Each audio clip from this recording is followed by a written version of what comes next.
Hello, let's do checkpoint 6.35. They want us to find the area of the region enclosed by the curve with the parameterization r of t is equal to sine t cosine t, comma, sine t from 0 to pi. Well, they give us the graph over here of this parameterization, and we can assume that when t is positive until you get to pi over 2, that both sine and cosine are positive, and so this is going to be in the first quadrant. So it does look like it's going to be drawn out in a counterclockwise direction. Written here is Green's theorem that relates a line integral with a double integral. And you might be asking, why is that useful? And why would we want to take a line integral of something like this? Well, it turns out that to find the area of something,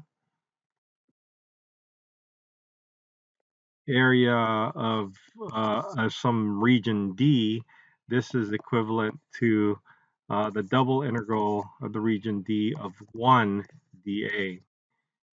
Now, if we can make that relationship, and D is an interior region with a boundary that draws out the curve, which we have, then we can, instead of finding a double integral of this D, which seems to be hard to express in type 1 or type 2 regions, we can instead do a line integral.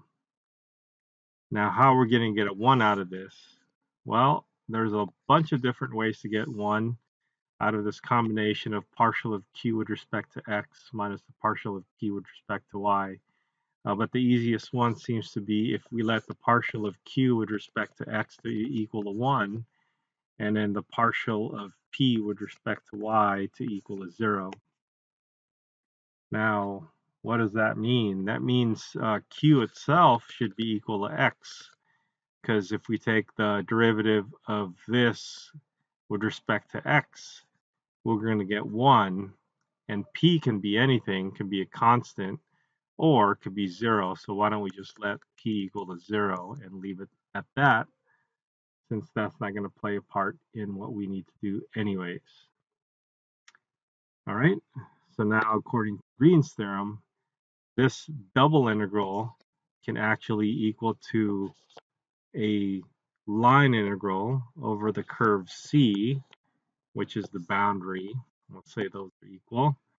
And that's a closed curve of P, that's a 0 dx plus x times dy. All right, so that's what we have. We have a fairly simple line integral to compute, integral over the curve C of just x dy. Now let's translate that to the parameterization that we have. This is going to be an integral with the given limits from 0 to pi, and your x is equal to sine t cosine t, and then your dy should actually equal to y prime of t dt. And so the derivative of sine is positive cosine t dt. All right, let's continue on. This is something that you could probably just do by hand. We have a cosine squared t and a sine t dt. And something like that would be a simple u substitution. Let's say u was equal to cosine t dt, cosine t, and du would be negative sine t dt. So here we have the sine t dt business. We do have a negative sign, so let's make sure we keep track of that.